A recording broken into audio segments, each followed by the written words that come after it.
I spent a year in hell, and I can't wait to go back. I know how that sounds, like the ramblings of someone who's lost their mind, or maybe a line from some bad metal song. But I'm not exaggerating, and I'm not trying to scare you. What I'm about to tell you is the truth. Hell isn't what the preachers promised. It's not fire, not endless torture, not demons with pitchforks. What I found was something much worse. Something better, too, in a way. And that's the problem. When I came back, everyone expected me to be broken. They thought I'd be grateful to wake up in a hospital bed, grateful that my coma hadn't lasted longer. They celebrate me for surviving, but I wasn't grateful. The first thing I felt when I opened my eyes wasn't relief, it was grief. Because I'd been taken out of it. You think you understand reality because you're awake, because you're here reading this. You don't. You're like a child tearing up a boarding pass and insisting the airport was the destination. Earth is the waiting room. Hell is the truth.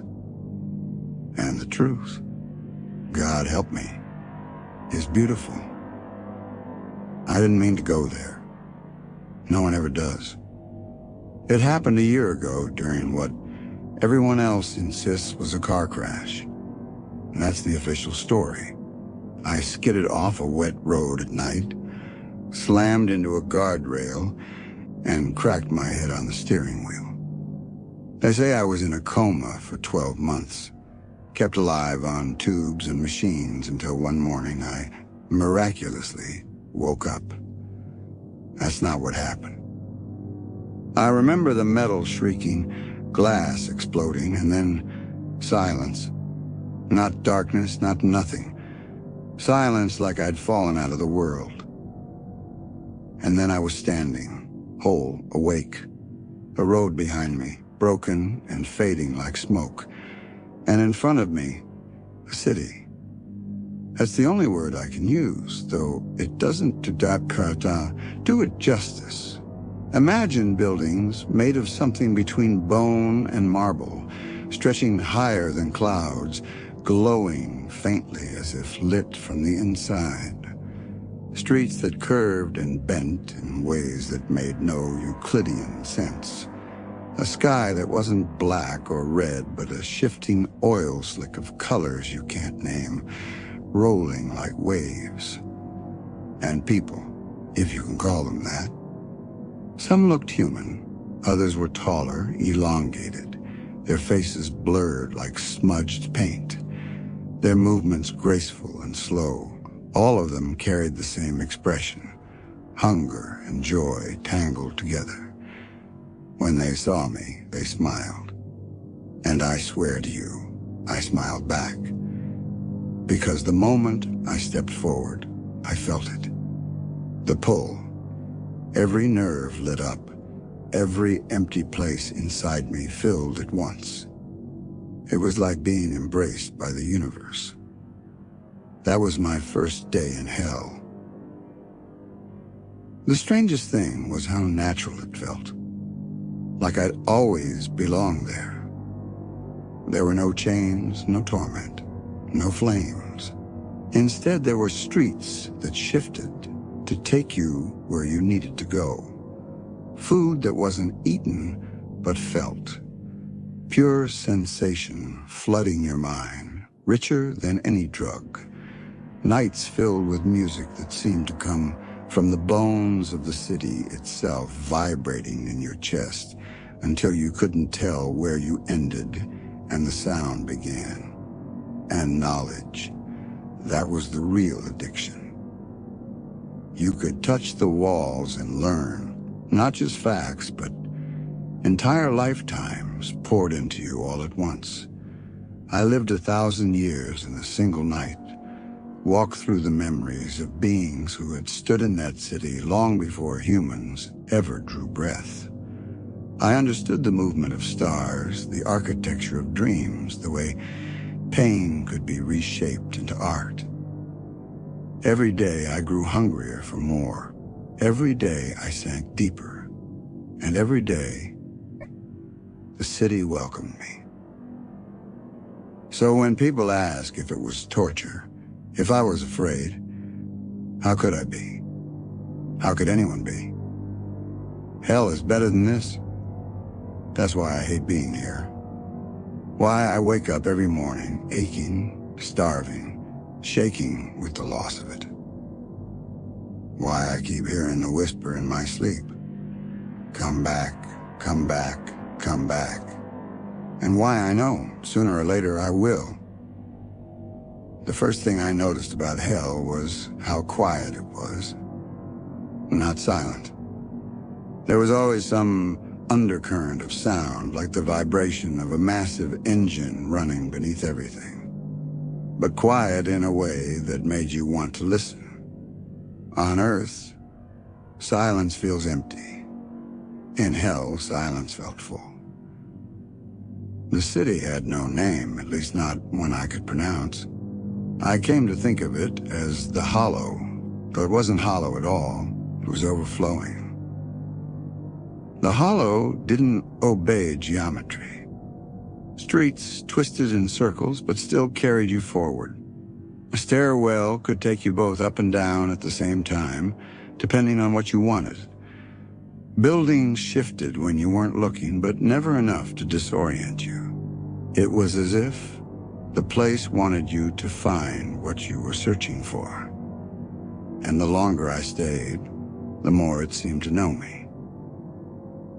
On my second day, I found a corridor carved from white stone that hummed under my fingertips. Every touch triggered a memory that wasn't mine. A man drowning in a frozen river. A woman giving birth in a cave lit by fireflies. A hunter crouched on a ridge waiting for prey that never came. Thousands of lives pressed into me at once. I stumbled, dizzy, my mouth full of voices. When I finally collapsed in the street, someone was waiting for me. She looked human, at least at first glance. Pale skin, black hair tied back with a strip of gray cloth. But her eyes weren't right. Too wide, too dark, like two holes punched into her skull. When she smiled, I saw more teeth than should have fit in her mouth. "You'll get used to it," she said. I asked her what this place was. She laughed. "You already know. You wouldn't be here otherwise." She told me her name was Avara. Avara became my guide, though I never asked her to. She seemed to appear whenever I was lost, answering questions before I asked them. Sometimes she walked beside me for hours, telling stories of the Hollow. Other times I wouldn't see her for days, and then she'd return, smiling like nothing had happened. She explained that the city was built on hunger.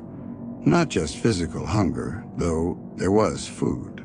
Sweet, oily fruits that dissolved on your tongue, black water that made you dream while awake. But real hunger, the kind that gnaws at you when you think you found meaning, only to realize you haven't. The kind that wakes you at night with the certainty that you're missing something essential. "Earth feeds you crumbs," she said once, as we sat beneath an archway that pulsed with pale light. "Here you get the whole meal." And she was right. The Hollow fed me. When I pressed my hand to a tower's wall, I learned things. Languages I'd never studied unspooled in my mouth like silk. I knew how to gut a fish with my bare hands, how to stitch a wound with sinew, and how to build a fire in pouring rain. But it wasn't just survival. I learned the shape of constellations I'd never seen, the taste of flowers that didn't exist on Earth, the sound of instruments built from bone and air. Knowledge was addictive. Every day I wanted more. Every night I dreamed of the walls calling to me, whispering their secrets if I'd only reach out. And there was something else. The hollow itself seemed alive. The streets breathed. Shadows leaned toward me when I passed. Sometimes, when I closed my eyes, I felt the city's pulse under my feet. Slow, steady, inhuman. "You feel it, don't you?" Avara asked one night, her voice low. I admitted I did. "That's why you'll never leave. None of us ever do." She wasn't entirely right. People did leave. I saw it myself. One morning I followed Avara through a market where stalls overflowed with strange goods, shells that whispered, knives that bled when unsheathed, jars full of liquid light. We came to a square where dozens of people were gathered around a black pit carved into the stone. I asked what it was. "An exit," she said. One by one, people stepped to the edge and leaned forward. Some jumped willingly, others struggled as companions shoved them. The crowd cheered each time. I asked where it led. "Back," Avara said. "Always back. Back to Earth. Back to waking life." "But why would anyone want that?" I asked. Her teeth glinted in the dark. "Because they're not ready. The hollow doesn't keep you. It sends you out when you still believe in crumbs." I watched a young man fall into the pit, his arms flailing, his mouth open in a scream. For a moment, I saw his face clearly. Then he was gone, swallowed whole. I thought of the road, the crash, the hospital room I'd never seen. And for the first time since arriving, I felt fear. What if the hollow sent me back? I tried to ignore it. I tried to gorge myself on knowledge, to drink and dream and sing with the others who'd chosen to stay. But the fear only grew stronger. Every time I closed my eyes, I saw that black pit waiting for me, patient, inevitable. That's when I started to change. At first, it was small things. My reflection in the black water stretched a little too tall. My shadow sometimes lingered after I moved. Food no longer filled me the way it once had. Then came the voices. Whispers at the edge of hearing. Not in words I understood, but in tones that made my bones vibrate. Sometimes they laughed. Sometimes they wept. Sometimes they just called. Avara told me not to fight it. "The hollow is shaping you," she said, "making you fit. Be grateful." But I wasn't grateful. I was terrified. Because I realized then what no one wanted to say out loud. The hollow doesn't just feed you, it remakes you. And once it finishes, there's no going back. Time doesn't work in the hollow. I stopped trying to count days after the first dozen. The sky shifted from oil-slick colors to deep bruises of violet and back again, but not on any schedule I could track. Sometimes I felt like I'd lived a century in a single week. Other times, a whole season passed between two breaths. But I knew one thing for certain. I was changing. The whispers were the first sign. At first I thought they were coming from the city itself, a kind of background hum only I could hear. But soon they grew sharper, threading into my thoughts. They didn't speak in English or in any language at all, but I understood them. They said things I didn't want to hear. "The pit is waiting. You won't last. You are still soft, still human." Sometimes I caught myself answering back. The next change was my body. One evening, Avara and I sat on a terrace carved into the side of a tower. From there, the hollow sprawled out in impossible directions. Streets curving to the sky, bridges hanging from nothing, rivers flowing uphill. The view should have made me dizzy. Instead, it calmed me, the way staring into fire does. Avara tore into a fruit shaped like a knot of veins. Black juice ran down her chin. She licked it up, smiling. "You're stronger now?" I frowned. "How can you tell?" "Look." She pointed to my hands. At first I didn't see it. Then the terrace lights flickered, and my skin reflected them wrong. Too glossy, almost translucent. I raised my hand to my face and saw dark threads pulsing beneath the skin, like veins made of light. I dropped the fruit I'd been holding. My hands shook. "What's happening to me?" Her smile widened. "The hollow is claiming you. That's good. It means it likes you." I wanted to argue. I wanted to scream that I wasn't supposed to belong here. But the words caught in my throat because part of me was glad. Glad that I wasn't being sent back.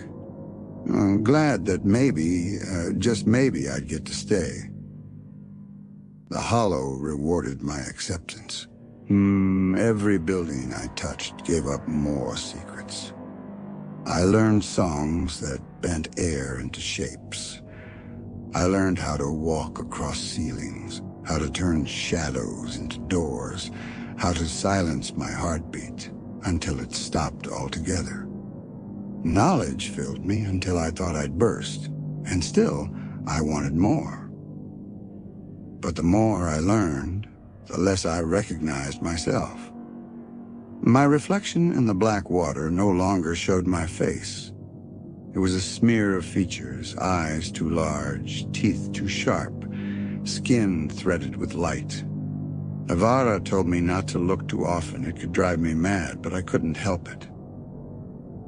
And the worst part? The more monstrous I looked, the less I cared.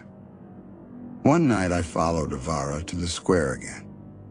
The pit yawned in the center, deeper than I remembered. A crowd had gathered, their faces eager, their bodies trembling. Another was being sent back. This time it was a woman. She screamed, fought, clawed at the stones, but two tall figures with smudged faces held her tight. They dragged her to the edge. Her eyes found mine.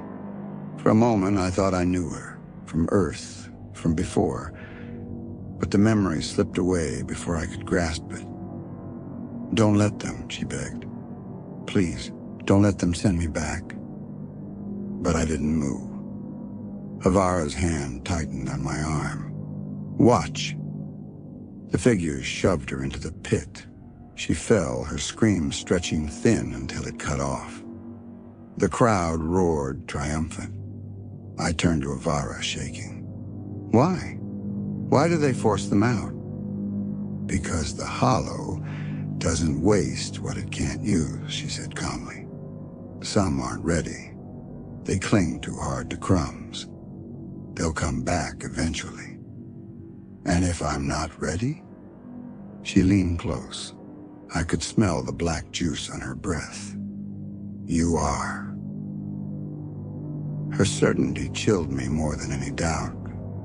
That night I couldn't sleep. The whispers pressed against my skull like fingers trying to pry it open.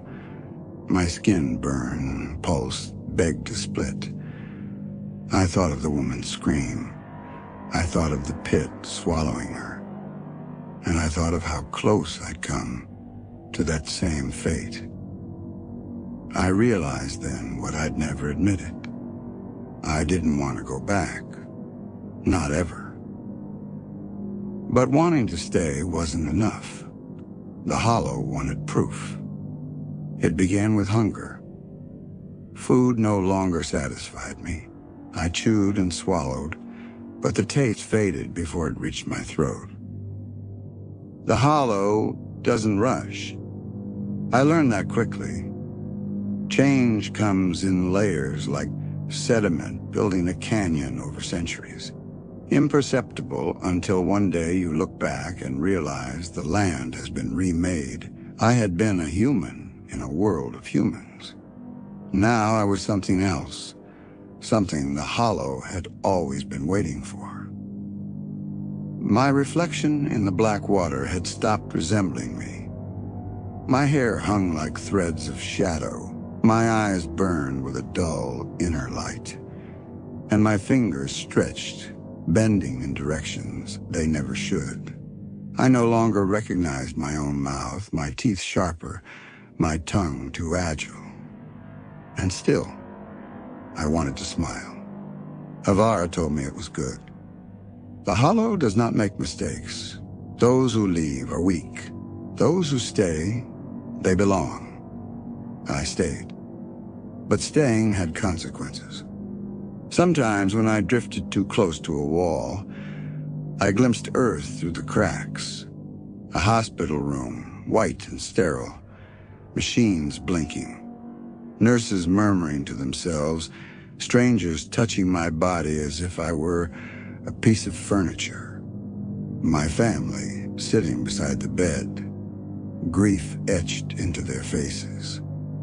They'd been mourning me for a year, and I longed for them in some strange, buried corner of my mind. The Hollow noticed. It whispered through the veins of the city, through the walls, through me. Do you want to go back? I tried to resist. I tried to push the thought aside. But the city has a patience beyond time. It waited until I needed it most, then offered a solution I could not refuse. I could have gone back. All I had to do was step into the pit. And yet, I didn't. Because I had tasted the Hollow fully now. It had shown me things no human could understand, gifted me powers my mind could barely hold. Knowledge, sensation, understanding beyond the reach of Earth. To leave was to give it all up. To die in a way I hadn't understood before, to return to weakness. So I stayed. And the Hollow continued to claim me. The hunger escalated. It was no longer food or knowledge. It was other people. I remember the first time I felt the craving. A traveler wandered too close, lost and trembling. Their skin was pale, too fragile, their heartbeat weak and fumbling. I wanted to take it. Just a sip, I told myself. Just enough to fill the emptiness inside. Avara watched. She did not intervene. She only smiled. You belong here, she said. I did not belong here, yet I took it. The first bite was exquisite. I could feel their life flowing into me, filling the gaps I hadn't even known were there. Power, understanding, warmth. It flooded through me, overwhelming the hunger just enough to make me crave more. I didn't stop. Earth was bleeding through. Sometimes I'd wake, or at least something like waking, and see glimpses of my hospital room. My body twitching under the machines, my family whispering prayers I could barely hear. They were so close, and yet I could not return. Something held me here. Something wanted me to stay. At first I feared that tether, but then I realized it was part of the Hollow's plan. Every time I looked at them, every time I remembered what I had been, I wanted more of the city's gifts. I wanted to drink deeper, learn faster, taste more. And I did. Then came the voices. Not whispers anymore. Screams, laughter, commands, promises, threats. They spoke to me constantly, sometimes overlapping, sometimes threading through my skull like sharp needles. I realized the Hollow itself had begun to speak through me. When I moved through the streets, people looked at me differently. I no longer belonged entirely to them, and they knew it. Some fled, some stared, mesmerized, and some knelt. I began to understand my role. I wasn't just a visitor. I wasn't just a student. I was a seed. The Hollow had grown tired of patience. Avara led me to the edge of the pit one last time. The crowd had gathered, a mixture of the newly claimed and the hesitant. Some still trembling from fear of being sent back. I could see their eyes, wide, searching, hungry. "You ready?" Avara said. I felt the pull, Earth's weak tether fading now. The Hollow calling me home, demanding I stay, offering me everything. Knowledge, power, eternity. And the pit, the exit, waiting. Patient, inevitable, merciless. For the first time, I considered it seriously. Could I go back? Could I step into that void and let Earth take me, weak and human and mortal again? Could I abandon the Hollow after it had made me more than myself? I shook my head. I couldn't. I was no longer a visitor. I was part of it now. And it whispered to me softly, warmly, in tones I could almost understand. Soon you will bring more. I nodded, because I could hear it even now calling to you. By the time I understood what it wanted, it was already too late. I had become more than myself, more than human, more than anything that could ever exist on Earth. My reflection had ceased to resemble flesh. My body was threads of shadow and light, my mind a storm of voices and knowledge, and still the hunger persisted, not for food, not for knowledge, but for others. Avara led me to the pit one last time. The square was full, thrumming with anticipation. The Hollow had sent others back, yes, but only to remind the survivors what awaited them if they resisted. "You know what to do," she said softly. I did. The pit was no longer just a hole. It had become a mirror, a doorway, a mouth. It called to me, whispered in voices I now understood perfectly. Earth trembled through it, weak and pale and desperate. I reached out. Not for the tether to my past, not for the life I once knew. No, I reached out for you. Yes, you. I can feel you reading this. I can feel your hesitation. Your disbelief. That is the first step. The Hollow feeds on it. The Hollow waits for it. And it will find you if you linger. I stepped closer. My form stretched, a shadow that curved like smoke. I could see into your room, your screen, your hands hovering over the keyboard. You don't know it yet, but the Hollow has been patient, and I have been patient. We both are patient. I do not need to hurt you, not yet. Just a thought, a longing, a whisper. That is enough. Do you feel it? That pull? The tiny, impossible desire to look away? That is the Hollow tasting you. I can't wait to go back. And when I do, I will not come alone. Because the Hollow has learned patience, and I have learned hunger, and together we are unstoppable. Do not think of this as a story. Do not think of it as fiction. It is a warning. But warnings are useless. You will want to read until the end. You will want to scroll, to linger, to see what comes next. And in doing so, you are already halfway here, halfway in. And the Hollow will finish the rest.